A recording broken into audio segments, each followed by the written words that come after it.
Morning, gentlemen. Good morning, everyone. Thank you very much for coming here today. It's great to be in Austin, and I love the Bitcoin Park, Bitcoin Commons crossover episodes here. Time was it was just a friendly competition, so it's nice seeing folks join forces. I'm joined today by two esteemed gentlemen who've forgotten more about Lightning than I will ever know. But maybe just to start off with some brief intros. Michael, why don't you go ahead? Yeah. So hey, everyone. I got started onboarding merchants in 2020, playing around with that, and really was focused on the incentives of how do you get consumers to pay. That was always our main focus. But through that, obviously onboarded a bunch of merchants and learned a lot about that. Just currently we focus on Bitcoin rewards and loyalty. So again, specifically more on the consumer side to kind of introduce consumers to Bitcoin, get them to play around with it, tinker with it, redeem it, and help businesses better promote and market themselves to this growing, Bitcoin native customer base. I'm Will Cole. I had product at Zaprite, and we help people accept Bitcoin in a myriad of ways. We'll talk about that.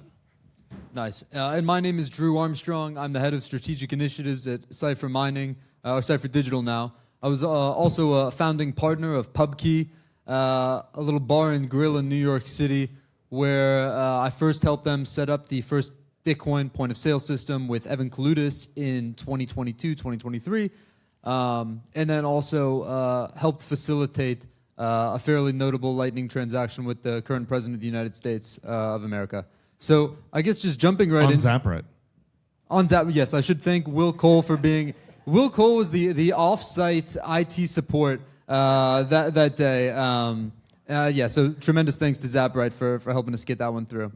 All right, so you two are both really on the front lines of Lightning merchant adoption, whether on the point of sale or the reward side. What does the status quo look like today on the ground? Sure. Status quo right now, I'm not going to lie, it's still like an emerging thing. It's a smaller type thing. There's a lot of reasons for that, and I'm sure we're going to get into that. But the good news is that it is growing, that more and more merchants are accepting Bitcoin, whether it be via Lightning or also on-chain. I know we're focused on Lightning, but for all of you out there right now, take Bitcoin on-chain. Fees are still low, especially for larger transactions. Instant settlement, it rules. It's great. But yeah, the status quo right now is that it's growing, but it's growing outside of just Bitcoin companies. What we see is mostly independent proprietors. These are people that own their own businesses that can make a unilateral decision on whether or not their business keeps Bitcoin after the sale or converts it or something like that. But they have a single decision maker that can just say, I want Bitcoin. I want to sell to Bitcoiners. Those are the types of businesses that are onboarding right now. Now we have some public companies as well, the Bitcoin Treasury companies and all of the services around them. And then amongst the Bitcoin companies themselves, we see the biggest growth amongst the mining ecosystem, whether that be miners themselves, hosted miners, ASIC sellers, things like that. Yeah, most of my onboarding was done years ago. Frankly, like I said, I've been focused on kind of onboarding merchants to loyalty and rewards programs. However, I would absolutely echo that sentiment. What we've seen, there's a lot of businesses that aren't necessarily Bitcoin native businesses now that are really interested in accepting Bitcoin, even if it's more from for a marketing and optics perspective. Even if they know that a lot of their customers aren't very familiar with Bitcoin, it's really helpful, and the tools that we have today that we didn't have several years ago just makes it incredibly easy. Tools like Zaprite, you have Square, you have a lot of tools that are just making it ridiculously easy for any merchant running on any system to get Bitcoin integrated. Yeah, that's super helpful just to set the baseline here. I guess as we think about that decision where a merchant or a business owner decides, I am going to adopt Bitcoin or I'm going to accept Bitcoin either through point of sale or embrace Bitcoin from a reward standpoint. What really is that key selling point that gets them over the line? And is believing in Bitcoin already, is that a prerequisite for them to seriously entertain this? Or do you ever see a merchant or a small business owner decide, you know what, this probably will help my business in some way, even though I'm a bit nonplussed about Bitcoin itself? There's like a small affinity play where they want to sell to Bitcoiners, but I don't see that as like a primary driver, right? It's a merchant decision. You know, you have a two-sided market. You have a seller and you have a buyer. And in most two-sided markets, there's like a controlling part of that relationship. So, for instance, like, you know, a dating site is a two-sided market. Like, who do you have to cater to? Hot women, right? You have to get women to engage in the dating site, or else you don't have a dating site. In this case, in this two-sided market, it's really the merchants. You have to get the merchants to want Bitcoin. Their primary motivations right now are either for treasury purposes. They actually want to keep Bitcoin.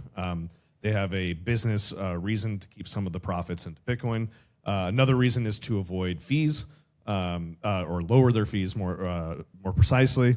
And I think the biggest one actually is just the way settlement happens, right? Where there are no chargebacks, where they get to have a relationship with their customer, they get to have a reputation in the marketplace on whether or not they get paid, and that they are less sort of open to fraudulent transactions on the credit card networks.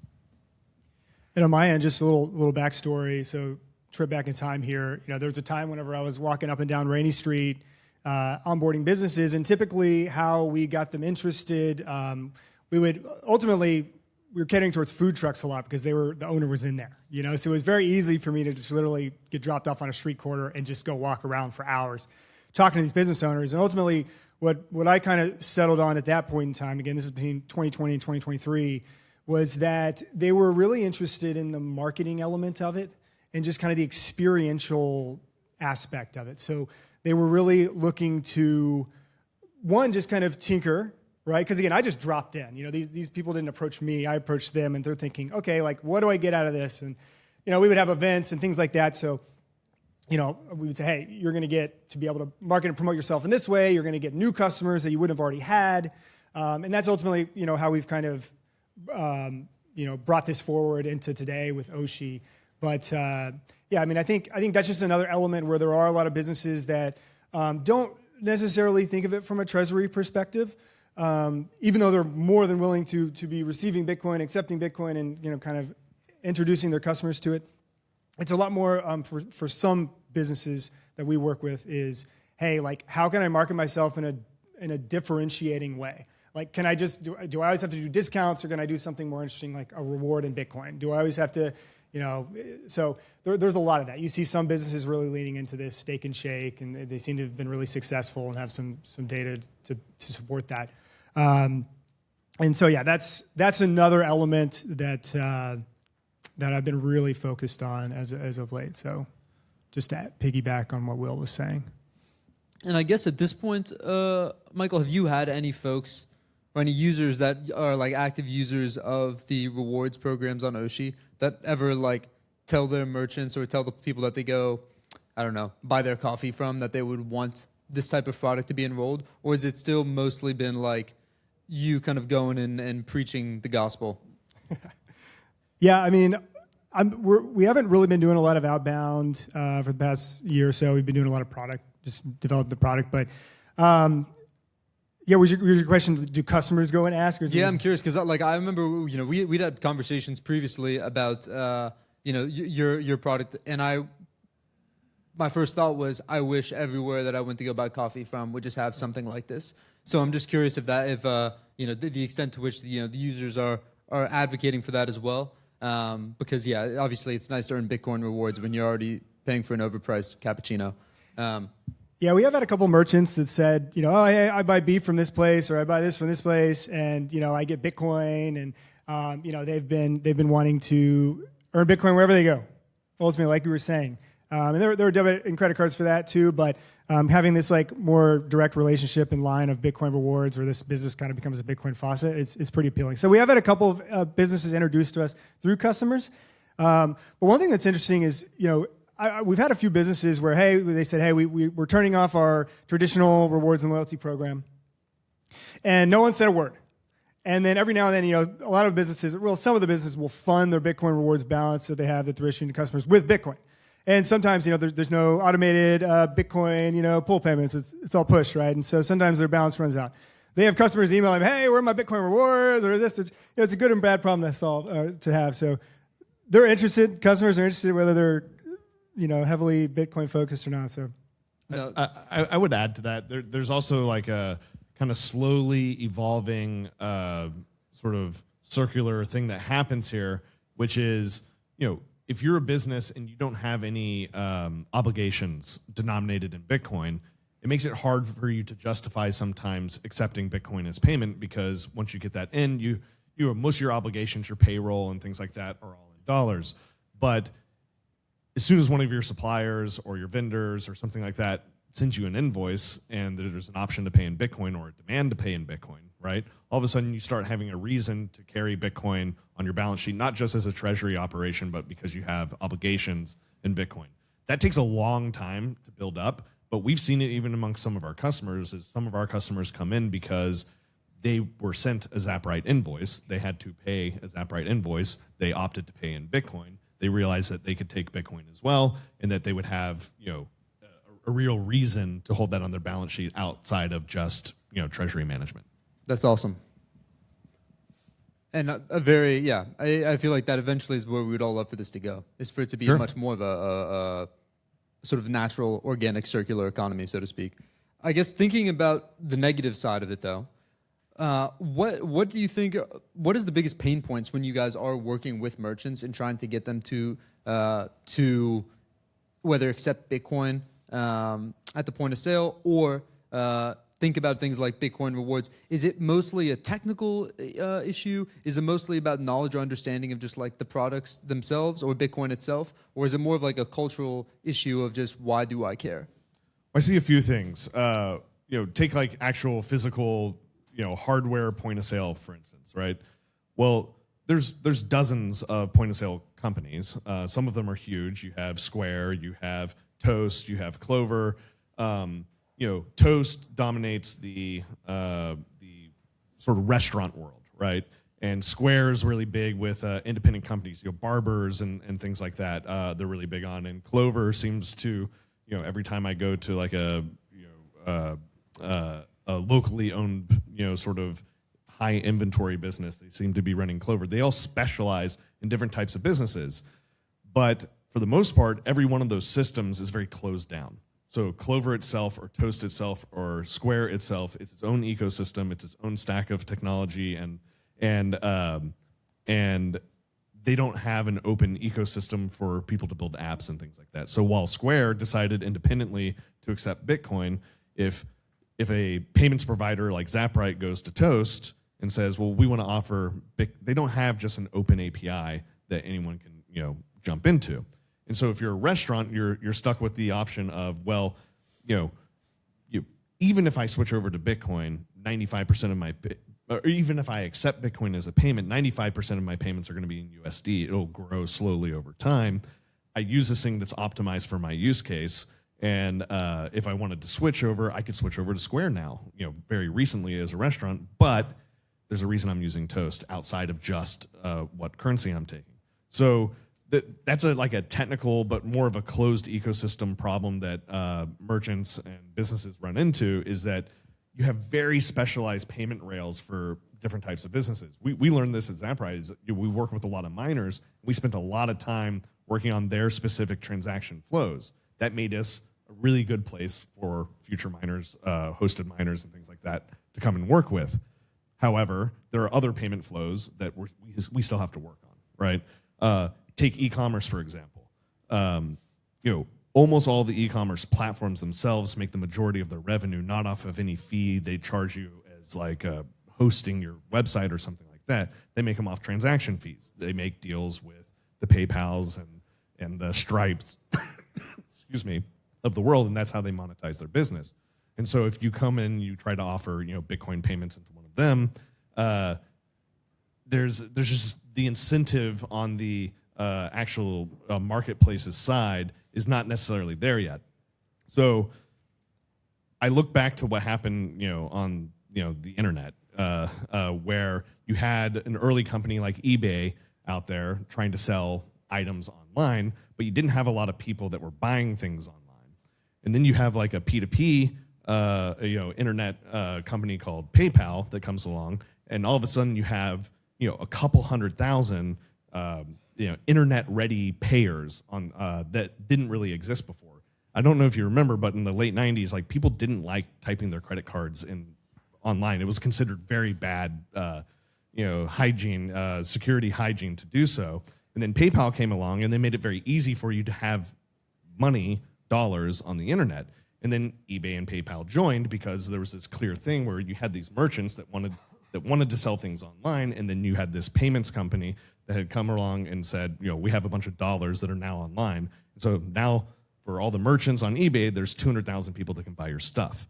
I see something like that as something that needs to happen in Bitcoin, something that we're working on at Zapright, is that while I think it's merchant-led, at the same time, we have to get more Bitcoin in a position to be spent the way we think that it should be spent to satisfy the merchant desire.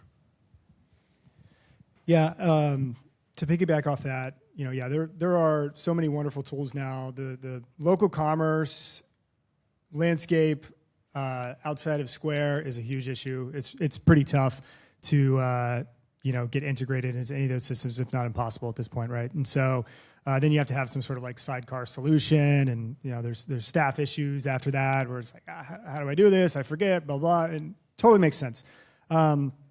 E-commerce, there's a lot of plugins, but I would say in general, I think there's a lot of just simple like knowledge. I mean, there's some people that go, I can do that. Like I can accept Bitcoin. Like, yeah, like you just flip the switch in Square, right? Like install this plugin here or do this there.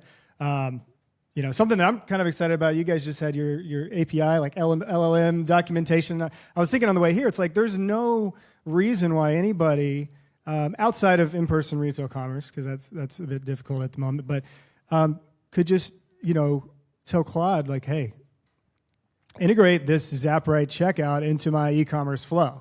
I think I could accomplish that in probably 10 minutes, and that includes building a simple website too. So yeah. It's like there's no reason. So I think a lot right now it's like education, just knowing that they can do it, knowing that it's possible, and of course a lot of merchants aren't using AI yet either, which is a whole other thing.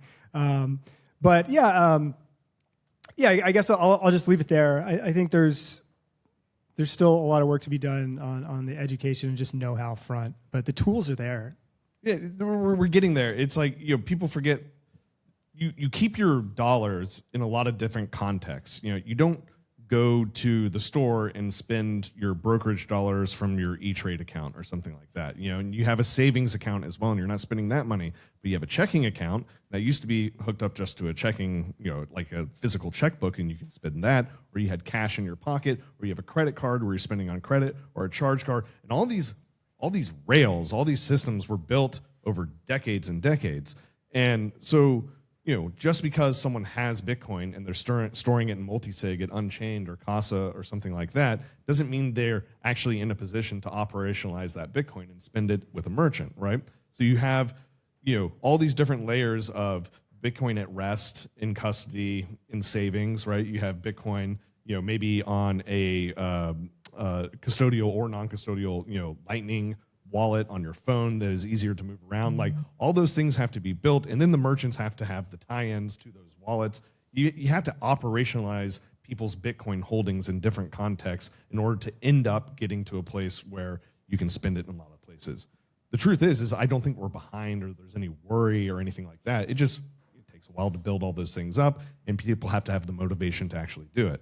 Now, there's also other roadblocks that aren't technical or anything like that, but I think we're going to get there in a little bit. Yeah, no, I think it's a great point, and maybe just to kind of shed some light on this too. With PubKey, when we first set up the Lightning point of sale, and famously we were sort of like blasted by Bloomberg because we didn't accept Bitcoin the day we opened, which in large part was due to the fact that the BIT license makes it very difficult for companies to compliantly operate in New York City and accept Bitcoin, or in New York and accept Bitcoin. And we basically had to, it was a very simple workaround where we had to use the Square POS, set up kind of an out of band payment that's like a check or something like that, but we would tag it as the server had to type in BTC, and then that would send you over to a little iPad with your own sort of standalone Zeus point of sale where you could scan a QR code and pay with Lightning. Even though it's like fairly simple that like if someone wants to pay with Bitcoin, you click this button on the checkout and then you type in BTC and then you pull up this device that we didn't really have that many issues with. It was like just enough of a pain in the ass where every single bartender, it was like an anxiety-inducing moment. And so, yeah, I think it is a fair point that even though, like when you talk about friction or we talk about operationalizing something, you know, this doesn't sound like there's all that much friction, but like on a Friday night when a bar is packed, that's enough to you know make someone have a horrible experience and feel like the bartender would feel like I never want to do this and I'm just going to ask for people to pay with credit card. So I think that's, yeah, maybe just to provide one concrete example there. What are some of the surprises that you guys have dealt with? I think the biggest surprise for me is when I first joined up with John and Parker on Zaporite, now Nate and some others, Nick, who's also here, was I thought we were really just building like a Lightning company. And how important on-chain payments are was a surprise to me. How they've continued to be for 3 years that I've been working on this is that I think that a lot of people are maybe not ignoring it, but just they have a narrative from even way back in 2017 or 2021 that we have to move on from on-chain. A lot of our, especially for the bigger ticket items, when people are, business to business transactions around invoicing and things like that, that on-chain transactions are still preferred by a lot of the merchants, and they make perfect logical sense of why they would prefer that. The speed to instant settlement and into a relatively more secure custody situation, you can accept Bitcoin directly into a multi-sig vault or something like that. That's a really nice thing. The other surprise for me would just be, in the Lightning ecosystem, similar to what I was talking about before, where you have to operationalize all these different contexts for Bitcoin, in different situations, is just how much better it is today than say in 2021 in terms of, I'm struggling with the words here, how we have abstracted some of the complexities from Lightning from people. We've had different waves of this, where the complexity might be running a node, or the complexity might be managing liquidity, or the complexity might be unilateral exits, or whatever that is. And each type of wallet seems to have a different thing that they excel in, a different thing they abstract for the end customer. So if you don't want to be messing with, liquidity or something like that, you can deal. I was trying to point to someone, but you can work with Amboss, who specializes in that. And so putting all those puzzle pieces together, now all of a sudden there's merchants have 9 different options. They can go full custodial if they don't want to deal with it at all. They can run their own node, or they have someone else run their node for them with like voltage or something like that. They can abstract away the. It's that all those puzzle pieces are coming together. I was kind of surprised how complex that was, but I feel like we're really reaching a point where we have lots of different options for merchants to pick the right thing that works for them. Yeah, I definitely think we're reaching the point where the UX or the complexity of anyone getting set up with Bitcoin, like I mentioned, is, I don't think that's the problems any of us are going to have in Bitcoin payments anymore, aside from people that are doing the nitty-gritty like Ambox or voltage, things like that, where they're really managing liquidity and doing it. Well, I guess, anyway. So ultimately, I think, what was surprising for me early on was the openness of merchants willing to try it and accept Bitcoin, even amidst all the complexities that existed in years past. That was really surprising to me. Today, we, from on the rewards front, so I guess also what was surprising for me at the time was that the difficulty in getting even Bitcoiners to use their Bitcoin and pay for things in Bitcoin, even at an event or this or that, where you would assume that everybody kind of thought about it like you did, like, yeah, of course I'm going to pay with Bitcoin. Like Will was saying, people have Bitcoin at different places. If you're using Coinbase Commerce to pay with Bitcoin, you can't use anything other than a Coinbase wallet, which is really silly. Well, you also can't accept Bitcoin. It settles in USDC. Always. There you go. Yeah. So just there's elements of that as well. But One thing that was surprising to me more recently that was validating for me, which is always nice as a founder across any vertical, is we have people that are redeeming their rewards that know nothing about Bitcoin, that have never used Bitcoin, that have never held Bitcoin, and they're like paying the merchants with the rewards that they earned. They're scanning the QR codes, they're redeeming it for store discounts. One particular example that was great, it was a 74-year-old, and I know he was 74 years old because he told me, because if a 74-year-old is going to be paying in Bitcoin, he's going to tell you, I didn't even expect to ever do this in my lifetime personally, but he made a Bitcoin payment at a merchant that he'd earned Bitcoin rewards from. And that loop, I think, is, again, something that we're really leaning into heavily. And I think that it's the consumer element that it's a two-sided thing. As we talk, like you need a lot of merchants to accept it, and to continue to accept it, to have a reason to accept it, to continue to move on that path without ducking out because of XYZ. And the complexity that's been abstracted away helps a lot with making sure they don't just toss it off the wayside. But the consumer element is kind of the next, I think it's kind of like the next front now. It's like, how do you unlock people that already have Bitcoin? How do you make sure that they get it? Is it clarity? Is it de minimis tax exemptions? Is it this or the other? I think there's a lot that goes into all of that. But one thing in particular that I'd like to discuss very briefly is that Apple Pay launched in 2014. So the tap to pay is 2014. I mean, look, there are still about 60+% of payments that occur today where people are swiping or tapping their card. They're not using their mobile device. Everybody has a mobile device. Everyone generally, according to the stats, has their debit or credit card in that mobile device. They're still looking at around 30%, 40% tap to pay. The perfect UX, and we're 12 years in, right? Equally distributed across. Everybody basically has the capability accepted. So I think our low time preference is something that is going to come to good use for all of us as we embark on this journey here. Well, the funny thing about contactless payments and tap to pay too is I'm pretty sure that even the contactless cards were available in Europe about 10 years before they were over here. So I guess maybe just to collapse my last two questions into one here, I think we probably all have a similar vision of what kind of the utopic future looks like, where folks are using Bitcoin, peer-to-peer, censorship-resistant cash to pay for things when they want to. They're hopefully earning rewards on that. Merchants are probably happy to accept this. Hopefully they hold that Bitcoin themselves. As we think about the challenges we need to overcome and the work to be done between where we are today and that idyllic future, it could be technical, could be regulatory, could be cultural, and knowledge-based. What if you guys had to choose the one bottleneck that feels most acute to you right now? What would that be? I would choose political, like that. Look, the products are going to come. The incentives are all there. If you live in a jurisdiction where your government wants to make you a criminal for paying in Bitcoin and then not reporting it directly to them, or not paying your 6 cents in tax off your 50-cent purchase or whatever that is, then that's a problem, and it disincentivizes things. It just causes confusion. It causes worry. There are a lot of people in DC that are working on this. Last night was a big one for that. Just pointing out who is pushing the right buttons there.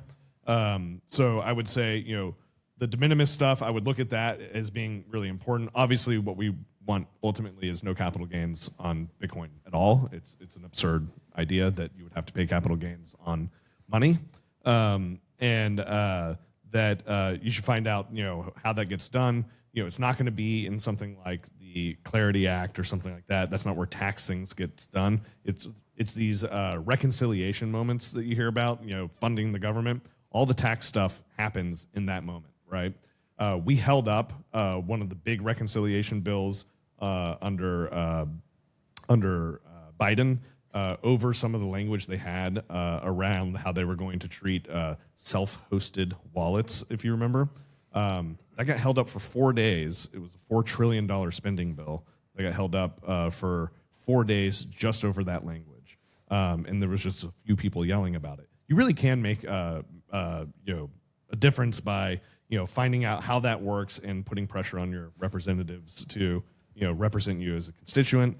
I think that is a big bottleneck, but I'm not black-pilled on it. I think we'll win, and we're going to be just fine there, but keep up the pressure. And I would just say, from my perspective, it's more cultural behavioral. Of course, everything Will said as well, but cultural and behavioral, these things take time. Human behavior is a real bitch to change. I think over time, let's say we flesh out everything that all the political aspects, let's say we flesh out all the technical, which I think is pretty close to being there, and all the complexity, you're left with kind of the same issues that these newer payment technologies tap to pay. It takes decades. It'll take decades. So kind of bridging that gap, finding ways we can do that as efficiently as possible while maintaining kind of the virtues and passing, whatever you want to call it, the purity test of Bitcoin, so that we can, bring about the future we want, I think is yeah. I think it's a great line to end on. What was it? Human behavior is a real bitch to change. But thank you very much, guys. Enjoy the rest of your day. Thanks, sir. Thanks, everyone.